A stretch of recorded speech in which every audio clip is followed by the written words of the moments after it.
കാണുന്നതാണ് വൃക്ഷങ്ങളുടെ രാജാവായ ചന്ദനമരം. റബ്ബർ മരം നട്ടുവളർത്തുന്ന ചിലവിൽ വീട്ടിലും കൃഷിഭൂമിയിലും നിയമക്കുരുക്കുകൾ ഏതുമില്ലാതെ നട്ട് വളർത്താവുന്ന ഈ മരം ഉത്തരവാദിത്വത്തോടെ നട്ട് വളർത്തിത്തരുന്ന ഒരു സ്ഥാപനം കൊല്ലം ജില്ലയിൽ അഞ്ചൽ വയല എന്ന സ്ഥലത്ത് ആരംഭിച്ചിരിക്കുന്നു. ഈ ചന്ദന നഴ്സറിയുടെ വിശേഷങ്ങളും പ്രത്യേകതകളും AK ഗാർഡൻസ് എന്ന ഈ സ്ഥാപനത്തിന്റെ ഉടമ അജിത് കുമാർ പരിചയപ്പെടുത്തുന്നു. നമസ്കാരം, ഞാൻ അജിത് കുമാർ.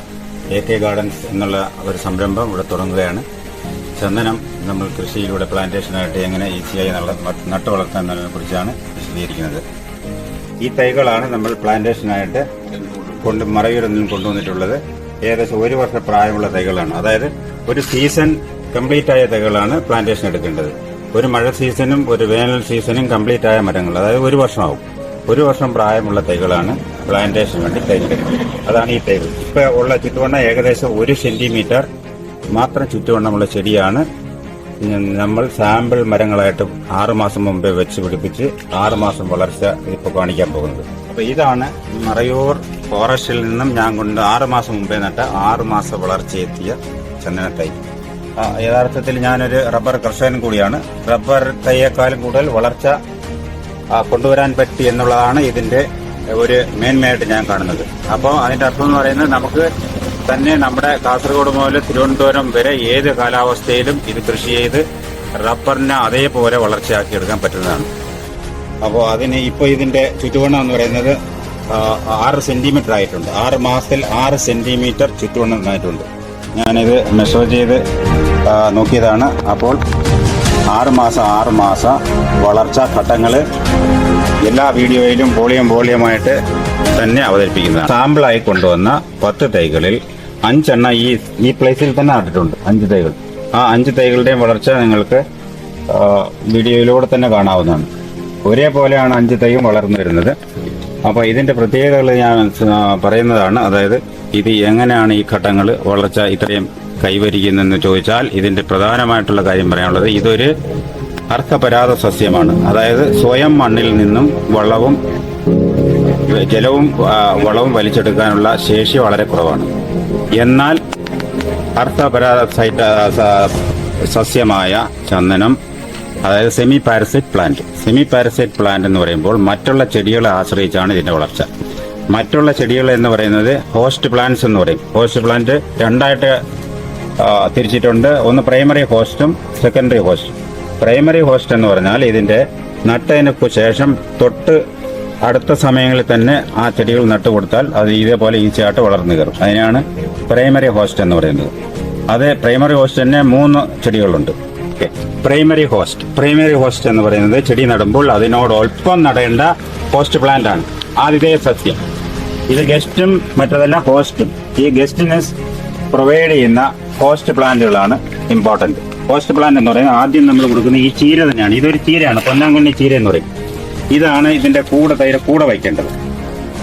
അതിനുശേഷം അടുത്ത ഹോസ്റ്റ് പ്ലാന്റ് എന്ന് പറയുന്നത് ഇതൊരു ദാലാണ്. ഇത് ഇവിടെ വളരുന്ന ഒരു സസ്യം തന്നെയാണ്. നമ്മള് തോരം പരിപ്പിന് ഉപയോഗിക്കുന്ന ദാൽ, അതാണ് ഇത്. ചോർ ദാൽ എന്ന് പറയും. അപ്പൊ ഇത് പ്രൈമറി ഹോസ്റ്റിലെ 2ാമത്തെ സസ്യം. ഇത് 2-3 സൈഡിലും വെച്ച് പിടിപ്പിച്ചു കഴിഞ്ഞാൽ തന്നെ അതിൽ നിന്ന് ജലവും ലവണങ്ങളും സ്വീകരിക്കുകയും ഇത് തഴച്ചു വളരുകയും ചെയ്യും. അതിനുശേഷം 3ാമത്തെ പ്രൈമറി ഹോസ്റ്റ്, അതായത് ഇതിന് എപ്പോഴും വളർച്ച നമുക്ക് യഥേഷ്ടം കാണുന്നില്ല, ഇതേപോലെ തളിരുകൾ യഥേഷ്ടം കാണുന്നില്ല എന്ന് കാണുമ്പോൾ മാത്രം അടുത്ത ഹോസ്റ്റ് പ്ലാന്റ് ആയ പയർ, നമ്മളെ നാടൻ പയർ, ഇത് വൻപയറാണ്. വൻപയർ നമ്മുടെ വീട്ടാവശ്യത്തിന് ഉപയോഗിക്കുന്ന വൻപയർ തന്നെ കടയിൽ നിന്ന് വാങ്ങിക്കുന്ന ഇട്ട് കൊടുത്താൽ, റൗണ്ട് ഇട്ട് കൊടുത്താൽ ഈ വൻപയർ എളുപ്പത്തിൽ മണ്ണിൽ നിന്നും വളങ്ങൾ സ്വീകരിക്കുകയും ആ വളങ്ങൾ ഈ ചന്ദനം വേരിലൂടെ ടാപ്പ് ചെയ്യുകയാണ് ചെയ്യുന്നത്. അപ്പോൾ യഥേഷ്ടം ഈ 3 ഹോസ്റ്റ് പ്ലാന്റിൽ നിന്നും ആദ്യത്തെ 3 വർഷത്തേക്ക് ആവശ്യമായിട്ടുള്ള ന്യൂട്രിയൻസും ജലവും സ്വീകരിക്കുന്നു. അപ്പോൾ ഇനി നമ്മുടെ അടുത്ത ഹോസ്റ്റ് പ്ലാന്റ് എന്ന് പറയുന്നത് സെക്കൻഡറി ഹോസ്റ്റ് എന്ന് പറയുന്നത് മരം വലുതായി മുറിക്കുന്നത് വരെ ഇതിനെ സപ്പോർട്ടീവായിട്ട് ഇരിക്കുന്ന സസ്യങ്ങളെയാണ് സെക്കൻഡറി ഹോസ്റ്റ് എന്ന് പറയുന്നത്. സെക്കൻഡറി ഹോസ്റ്റായിട്ട് നമുക്ക് പറയാനുള്ളത്, ഇപ്പൊ തന്നെ സെക്കൻഡറി ഹോസ്റ്റ് ഞാൻ നട്ടിട്ടുണ്ട്. ആക്ച്വലി രണ്ട് വർഷത്തിന് ഉള്ളില് ഈ സെക്കൻഡറി ഹോസ്റ്റ് പ്ലാന്റ് ഇതിന്റെ സമീപത്ത് വെച്ചാൽ മതിയാവും. ഞാൻ പക്ഷെ ഇപ്പോൾ തന്നെ നട്ടിട്ടുണ്ട്. ഇതെല്ലാം സെക്കൻഡറി ഹോസ്റ്റാണ്. ഇവിടെ ഉണ്ട് പേര ഒരു നമ്പർ സെക്കൻഡറി ഹോസ്റ്റും നമുക്ക് വരുമാനം തരുന്ന ഒരു ചെടിയും കൂടെയാണ്. ഹൈബ്രിഡ് പേരകൾ തന്നെ വെച്ച് പിടിപ്പിച്ചാൽ മതിയാവും. അടുത്ത പേര ചുറ്റി ഇവിടെ അടുത്ത് നിൽക്കുന്നുണ്ട്. പിന്നെ മാവ് ഇതിന്റെ ഒരു സെക്കൻഡറി ഹോസ്റ്റാണ്. പയറിൽ നിന്നും അതേപോലെ വീട്ടാവശ്യമുള്ള പയർ ഇതിന്റെ ചുറ്റും ഏത് പയറിട്ടാലും മതിയാവും. വീട്ടാവശ്യത്തിന്റെ ചുറ്റിലും പയർ നട്ട് വളർത്തിയാൽ ഇടവിളയായിട്ട് അതെടുക്കാം. പേര അടുത്ത ഒരു ഹോസ്റ്റ്. പിന്നെ മാവ്, ഈ മാവ് ഇതിന് ഒരു സെക്കൻഡറി ഹോസ്റ്റാണ്. മാവ് അടുത്തുണ്ടെങ്കിൽ ഇത് ഫോറെവർ ഇത് വലുതാകുന്നത് വരെ ഈ മാവ് തന്നെ ഇതിന് സപ്പോർട്ട് ചെയ്ത് കൊടുക്കും. അപ്പം മാവുണ്ട്. പിന്നെ നമ്മുടെ സെക്കൻഡറി ഹോസ്റ്റിലായിട്ട് വരുന്ന ശീമക്കൊന്നി എന്ന് പറഞ്ഞൊരു ഐറ്റം ഉണ്ട്, അത് കാണിക്കുന്നതാണ്. അപ്പോൾ ഈ മാവും പേര, നെല്ലി ഇതെല്ലാം ഇതിന്റെ സെക്കൻഡറി ഹോസ്റ്റായിട്ട് വരുന്ന സസ്യങ്ങളാണ്. ഇതെല്ലാം തന്നെ ഇതിന്റെ ഏകദേശം വേര് എത്തത്തക്കുള്ള രീതിയിൽ നട്ടിരുന്നാൽ തന്നെ ഇത് പ്രത്യേകിച്ച് വളങ്ങൾ ചെയ്യേണ്ട ആവശ്യമില്ല.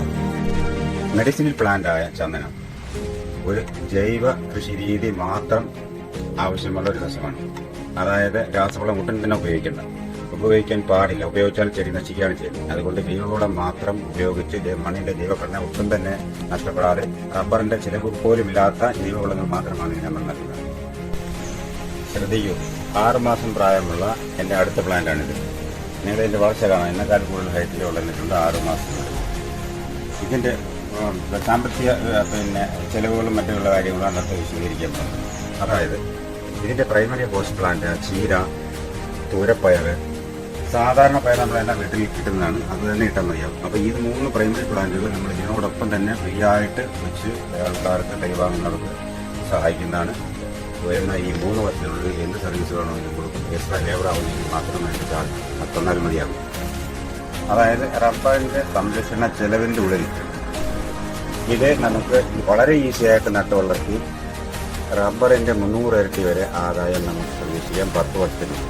എന്നാൽ 5 വർഷത്തിനുള്ളിൽ തന്നെ ഇത് 50 സെന്റിമീറ്റർ വളർച്ചയാക്കി വെള്ളച്ചന്ദനമായിട്ട് കാവിലില്ലാതെ അതിനും ഏകദേശം കിലോയ്ക്ക് 5000 രൂപ മുതൽ വിലയുള്ളതാണ്. അപ്പോൾ 5 വർഷത്തിന് ശേഷം ഏത് സമയത്തും ഈ മരം നമുക്ക് വിളവെടുപ്പിനായിട്ട് ഉപയോഗിക്കാം. അത് സർക്കാർ മാനദണ്ഡ പ്രകാരം അനുവദനീയമായിട്ടുള്ളൊരു കാര്യമാണ്. അപ്പോൾ 5 വർഷത്തെ വളർച്ചയെത്തി ഇത് ഞാൻ സാമ്പിൾ ഒരു മരം കട്ട് ചെയ്ത് കാണിക്കുന്നതാണ്.